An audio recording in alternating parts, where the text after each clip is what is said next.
Good morning, guys, and welcome back to the farm. Obviously it is feed time. We are in with the Cornish Cross Chickens. They are 5 weeks old and we've got around 120 of these birds left. We've lost probably 8 or 9 of them since we've got them. And you can see, normally I tell everybody we put about 100 chickens in here.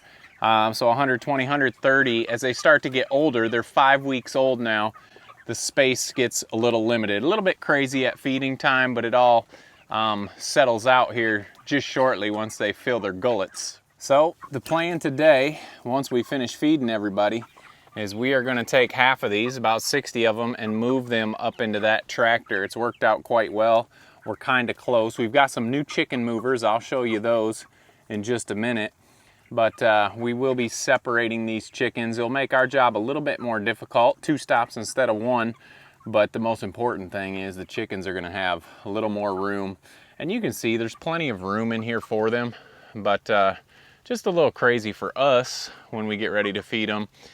And once they settle down and are lined up along the feeders, it's really not an issue. So you can see we spilled some feed here, but guess what, guys? When you have the chickens, it really doesn't matter. They are going to clean everything up for you. The part I like the most is before I get the feed in here, they are picking around. We saw one eat a grasshopper the other day.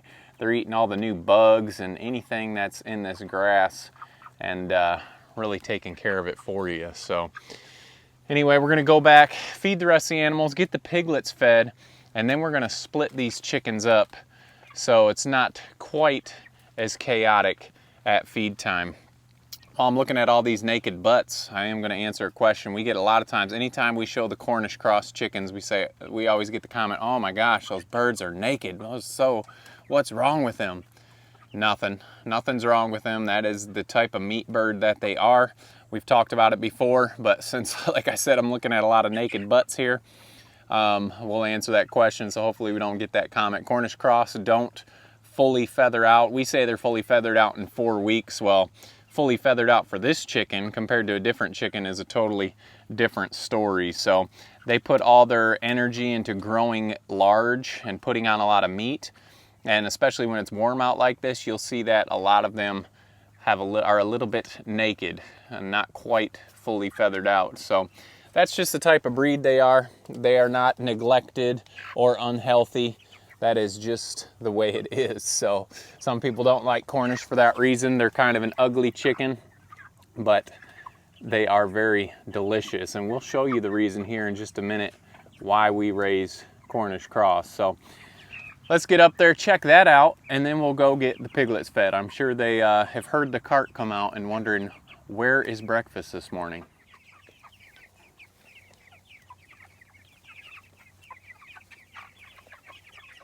All right, before we get to the piglets, I want to show you that reason why we raise Cornish, and it is right here in the market freezer. So got a full load ready to go. Breasts, thighs, wings, tenders, legs. 8 short weeks. You raise a chicken that some people say is ugly. It's eating good feed, out on grass, and ready in just 8 weeks. That's amazing. That's why we raise those ugly Cornish Cross.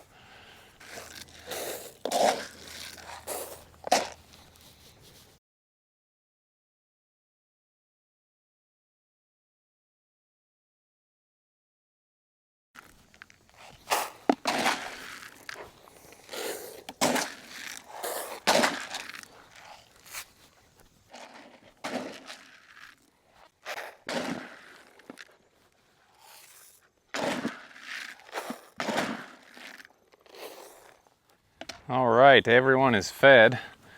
Some people's babies are still sleeping.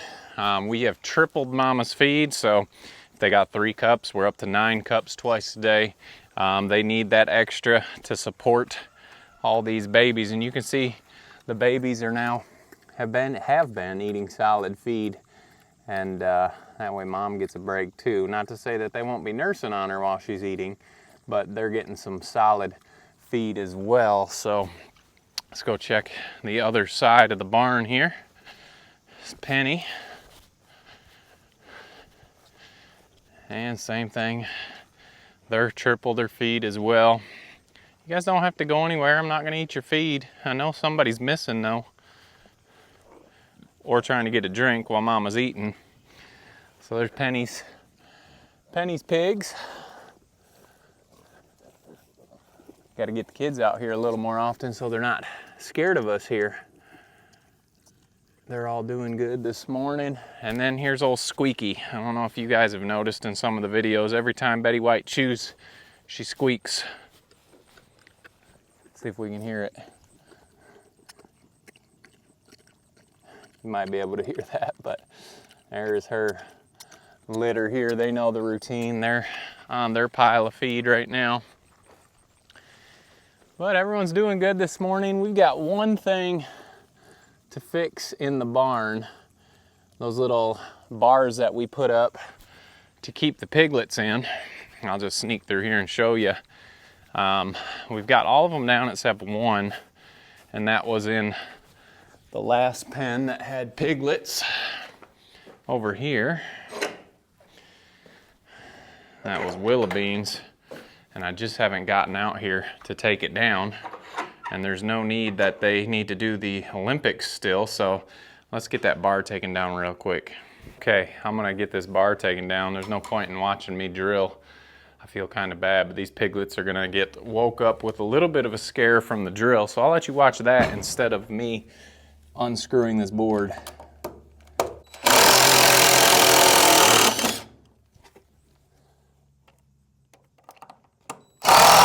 Okay, board is out. They don't have to jump in and out anymore.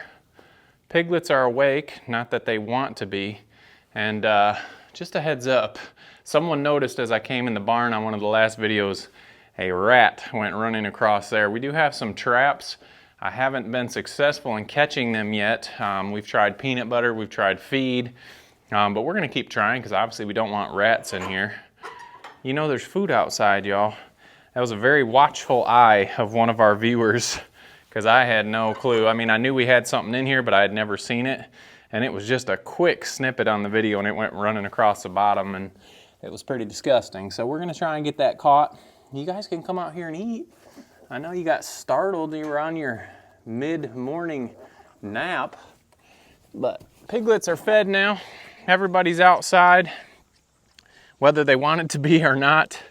And we've got this area ready, especially for Mama. It's not a big deal for the piglets to jump over it, but Mama dragging across that board is probably not the most comfortable thing, but looks like mid-morning naps are setting in. Let's go get our chicken movers and get those chickens separated.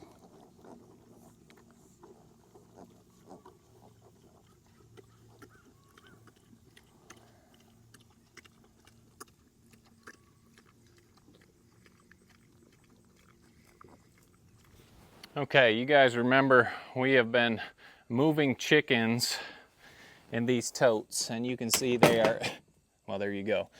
They are just crumbling. They're getting so old. We had this tote over here too, and they have worked well for us, but it is time for those to go to the dump.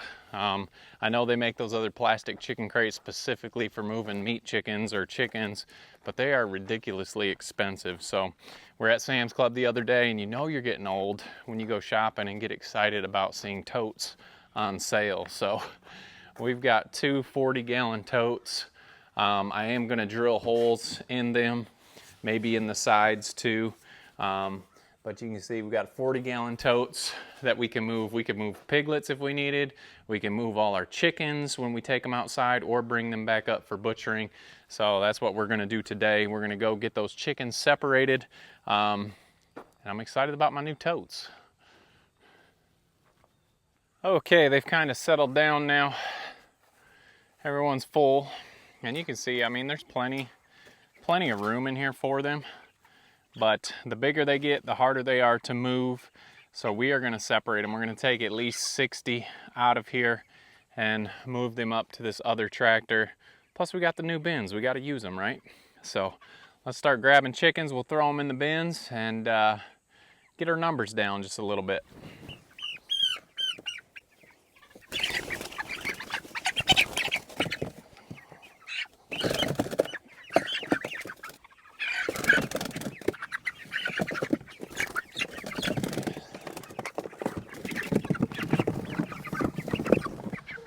Ooh, we got lucky.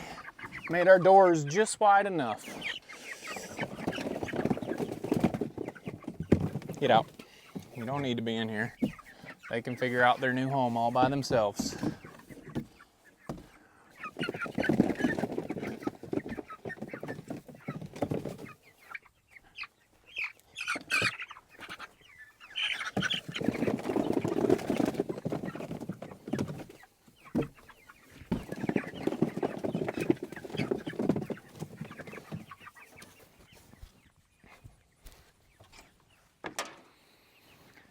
All right, pretty simple move there. I think we can all agree that this is a lot better than 120, 130. We've only got 60. I really think 100 is a good number for these tractors, but I don't have 200 birds, so that's why we're doing 60 and 60. A lot less stress. I don't think that was stressful back there anyway, but as they get up to 8 weeks, they're 5 weeks now, remember.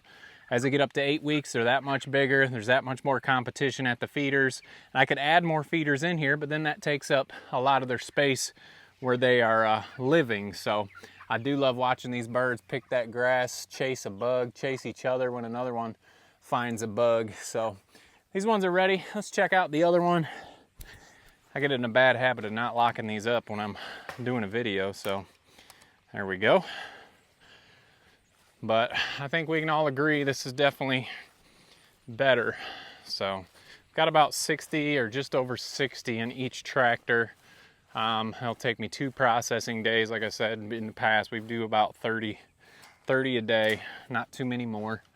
So you can see a lot more room, a lot less competition at the feeders. Not that anybody's hungry right now. We've already eaten for the morning, and everyone is satisfied to be in some shade and just relaxing for the rest of the day. So anyway, quick morning shake up.